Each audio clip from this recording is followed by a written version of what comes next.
Good afternoon, parents, guardians, students, teachers, educators. My name is Eileen Mammen, and I'm holding weekly webinars on how to basically prepare your children for their next grade level. Today we're talking about, is your child ready? Are your 8th graders ready to start high school? That's a very, very big question. There's many things we need to think about. The English component in high school is quite comprehensive. They should have been getting regular learning in grammar, writing, vocabulary, and reading comprehension. If you find that they're not doing as well as you'd like, then we need to think about how we're going to cement their skills. There's a lot of discussion on how high school is going to be conducted from now on after the pandemic.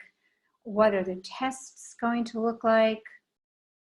Will there be an SAT test? Will there be an ACT? What does the PSAT look like? And what are colleges looking for when your child enrolls? So these things are up in the air right now, but what we do know is that there's always going to be some form of testing. It's going to be altered a little bit as we're finding now that the AP exams, which are the applied skills, they've been changed as well. So we're looking at a brand new era in education. However, with this brand new era comes a lot more competition. When I speak, please, if you have any questions, kindly send them over in a chat and I will be checking. I promise to address them for you. So let's take a look at the fact that you're a new student who's going into a new era of education. Still has to know English and they have to be proficient in it. We don't know what the testing is going to be yet, but we do know that there will be testing. And we do know that we want to set a standard of excellence for your child. Let's first of all talk about my basic philosophy about reading and writing. We need to think about as the substance of life. When you read, you're taking in information. And when you're taking in information, you're comprehending what you're reading. So you're breathing in, you're inhaling. When you give back or put forth what you've read and understood in the form of an essay or an analysis, you're exhaling. So it's the breathing in and the breathing out. They really do go hand in hand. You can't write without understanding what you read. And if you don't understand what you read, it's going to impact just about everything you do, as far as you won't be reading as well as you should. Your time is going to be spent rereading and still not understanding information. Okay, with that understood, we also have to think about how you're going to be a better reader so that you can be a better writer. Well, the basics we've always talked about. To be a better reader, you need to read. To be a better writer, you need to read and write, which is practice. So there hopefully was a good foundation in elementary school and middle school. If not, then we need to take care of bad habits. We need to get you to read better. We need to get the student to understand better through vocabulary interactions and grammar. Anything your child does to read and write better is also evaluated on these tests that we don't know much about anymore. Used to be that in 8th and 9th grade, your child took their PSAT test, which is the step sister, the younger sister of the SAT. We kind of got an idea of how they did and we moved forward. Then we started preparing your child for the SAT and the ACT curriculum. Why is that so important? Well, it's used as a measuring stick. I have a question. Let me stop for a second. Okay, so for those of you that are just joining, or for those of you that are kind of interested in what I have to say, we're talking about the new era in education and how it impacts your child. And if it impacts your child, of course, it impacts the family, and of course, parents, and the school systems, and their friends, and the college educational community. We're all connected. So getting back to how do we prepare your child in a world of fierce competition with a lot of literary and grammatical analysis.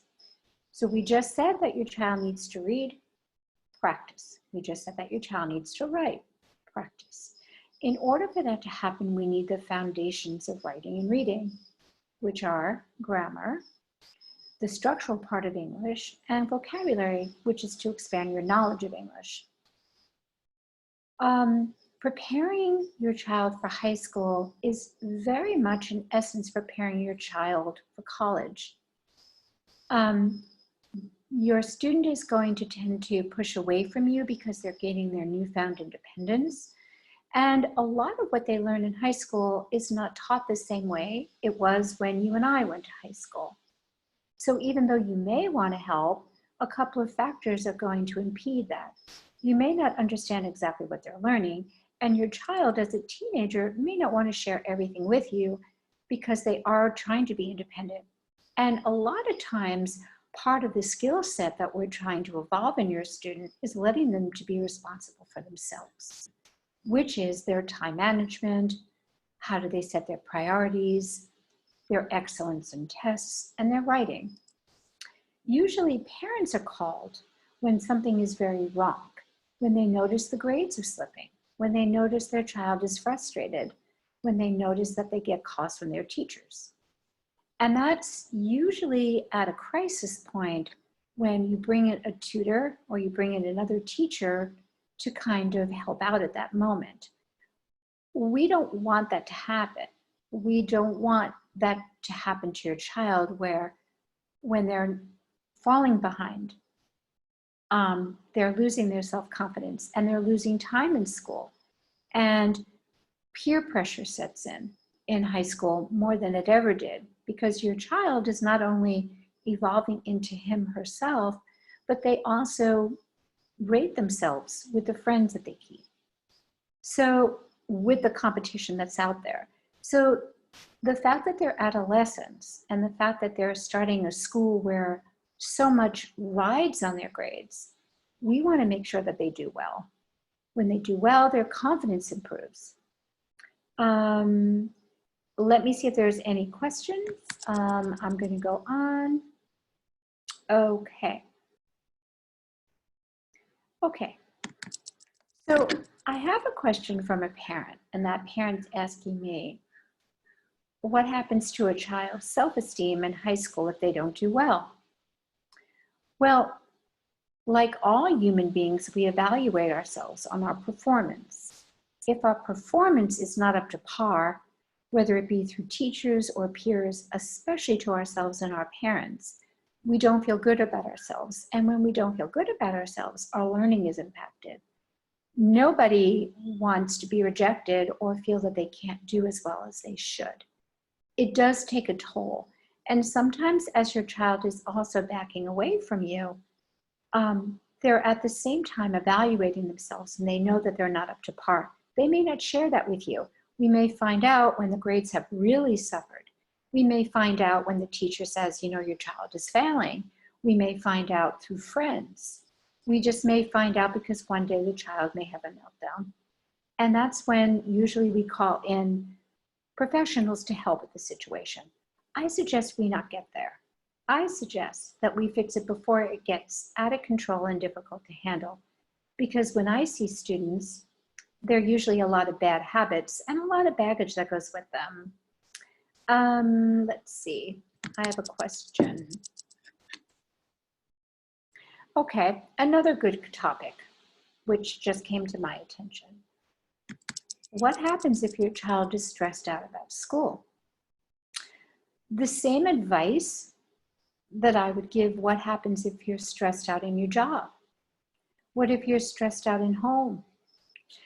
I think the first thing a child needs to know is that somebody's going to listen to them and that they're not alone.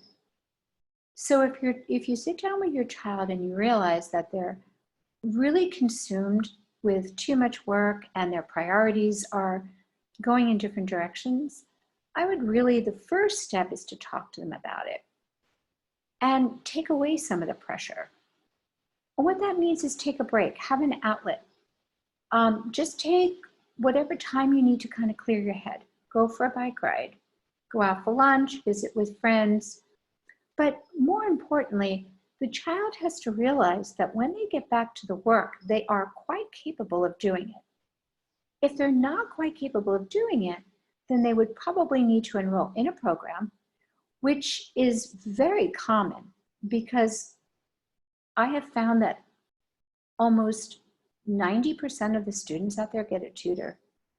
And a tutor or a teacher becomes quite part of the family. And they're also part-time therapists because the child opens up to them.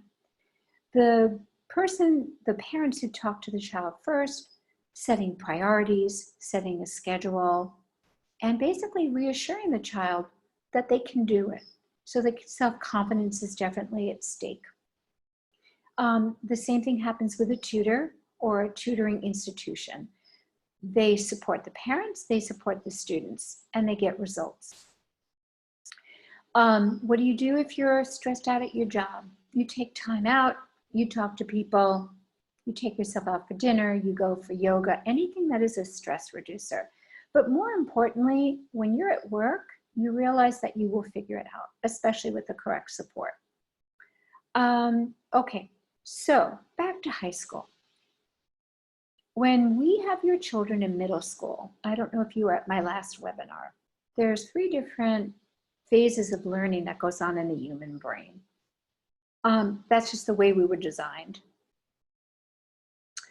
The first thing is going to be your concrete thinking. You see the answer, you're a good detective, you get the answer correct. The second phase is what we call the second level thinking, and that's usually a middle school student. They begin in the form of inference. They begin the form of kind of connecting some of their past experiences to the inference and reading between the lines. When we get to high school, we're at third level thinking, and that's where we end up as a college student and as an adult, where we take our inferences and we take our prior knowledge and then we connect all those dots. Okay, so another question is, what can we do over the summer to help my child get ready for high school? Well, it's that practice. Practice with fun.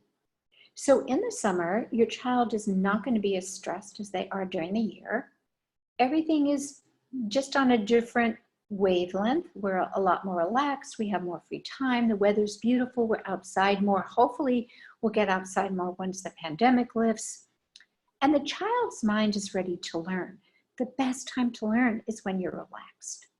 When you're stressed out, learning really doesn't get through because you're stressed and the stress is causing a barrier. In the summer, what can you do? Again, that practice. So Talent Nook and the Bridge program has practice sessions online where reading comprehension will go with reading comprehension questions and strategies, and also a little bit of writing vocabulary and grammar to help the reading comprehension fall into place. The child is tested before they come into our program and they're tested after, so we can give you some metrics. We missed our metrics this year because we were all shut down in March. What do we do over the summer? Make writing fun. Perfect time to write. Use your imagination. What a wonderful concept. We don't hear that anymore. When I was a child, my father built me a tree house. And I was in the backyard with a rope and he made me stairs. And I had this big weeping willow tree. And in my tree house, I brought my books, I brought my dolls, I brought my radio. Oh my goodness, a radio. I brought my lemonade and a couple of my friends. And I was there for hours and hours. And I read and I used my imagination and I went to all these marvelous places. and I began to write, and now I'm a children's author. So let's bring back imagination. In our writing program this summer, we're not just going to read literature. We're going to read different forms of writing, which means poetry, how-to books, textual evidence, informational essays and journals. We may even be able to do a podcast. But get your child to write, because most likely it's in their head. The best way for summer to unfold and accomplish something significant is to get that writing on paper. Keep a journal, keep a log. We reward students for reading. We have a reward system, which they really do enjoy. So reading should be fun. Reading should be lifelong. Read, write this summer, enjoy yourself, and it doesn't even cost very much. You can do it anywhere you want. Okay, I have another question. Okay, so getting back to high school, we really don't know what this next year is going to look like. We're all starting new and afresh. You can be sure that kids need that education. Your children will be in high school, whether it's half online, all online, not online. Your child needs to learn English skills and math skills and science and history and computer science skills, because they're 21st century people. Your child does need to perform well, and your child needs to feel good about themselves. And the other thing we need to realize is your child is an adolescent, and there's a whole growth change going on with them on that level. So we can't make everything perfect for the child, but we can give the child a good foundation, and we can make the child feel good about their academic skills. Are there any questions out there so far from what I said?